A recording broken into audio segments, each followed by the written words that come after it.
After the Chandrayaan and the Aditya L1 missions, now Isro is preparing to gear up for another mission, and that is Gaganyaan.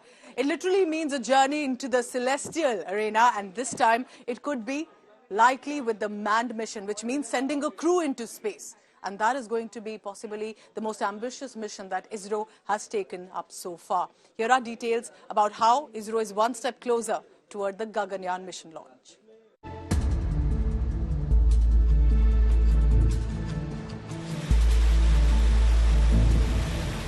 On 22nd and 23rd September, Isro successfully completed the CE-20 E-13 engine hot test for the Gaganyaan qualification and 22-ton thrust qualification. To put in simple words, Isro was able to test fire the enhanced capacity of its time-tested cryogenic engines. This engine of LVM-3, nicknamed as Bahubali, has already proven its reliability and efficiency in 6 consecutive missions during Chandrayaan 2 and 3 and 2 commercial OneWeb missions. प्रज्वलन और सफलतापूर्ण उत्थापन LVM-3 M4 rocket का.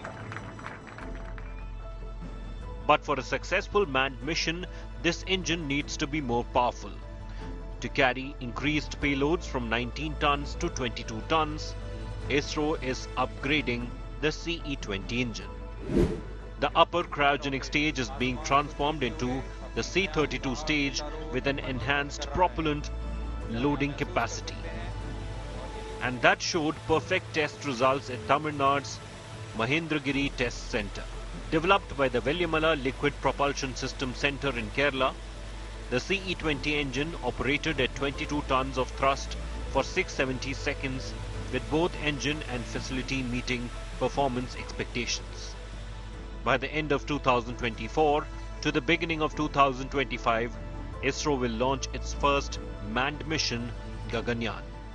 ISRO's next big project is Gaganyaan, that is to send humans, astronauts of India, to the space where it is expected that they will stay for 3 to 4 days, and this is the rocket that's going to help them. This is an LVM-3 that is human rated, and that's why we call it as 8LVM-3. This is the same rocket that took Chandrayaan 3 to the moon, and the important aspect here is that on the top there is a modification where you could see nozzle design, and on the top over the national flag, that is a place where there will be a pod. There is an escape system also that is being currently tested, and this is the pod where the astronauts will reside. We have human rating this LVM-3. By human rating is the safety factors and the margin and the reliability factors we are incorporating in this. We have to increase the margin. As you know, we will go for a minimum margin in a usual launch vehicle, whereas here we have to make it safeguard for any eventualities or any deviation. That when you are integrating, we are looking at the S200 motors and as well as the L110 motors which you are seeing in the stage, and then we have the cryogenic C25 stage.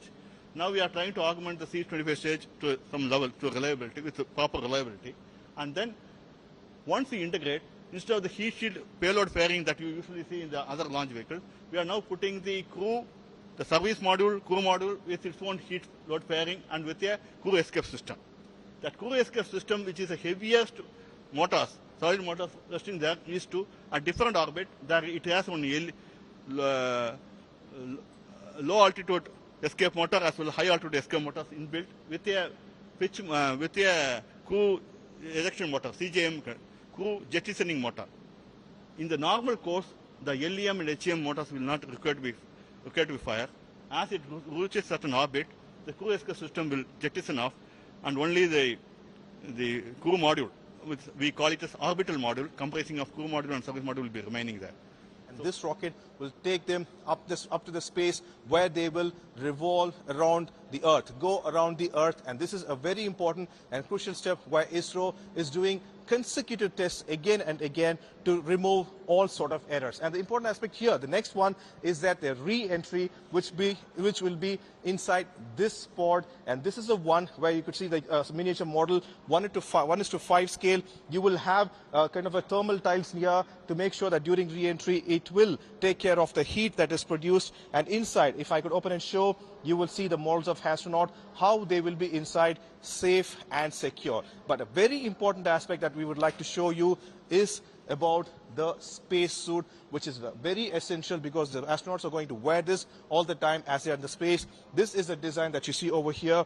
All these projections that you see in this port are something that monitors the health. It will provide oxygen and various other important aspects. One of the very important things the astronauts should take care of is the pressure. And here you have a pressure monitor which will constantly tell them the pressure reading as well. This design it's kind of like a modular design because here you see this is a hand and it's something like that you can revolve and you can remove. So this is a model of the space suit of the astronaut, the mask, and the way you could see the couplings are here to close it, make sure that the pressure is balanced inside, and what pressure humans can handle, that will be inside. In fact, the pressure on Earth is 14.7 psi. That will be managed as well. And here, this is a setup, and this is how ISRO is gearing up for Gaganyaan project. The Indian Space Agency has shortlisted 4 candidates to go on this mission. They have already undergone initial training in Russia. Now they are undergoing further training at the newly opened astronaut training facility in Bengaluru. In the next couple of months, ISRO could launch the first high-altitude abort test to validate the crew escape system for Gaganyaan astronaut mission. With Pramod Madhav, Bureau Report, India Today.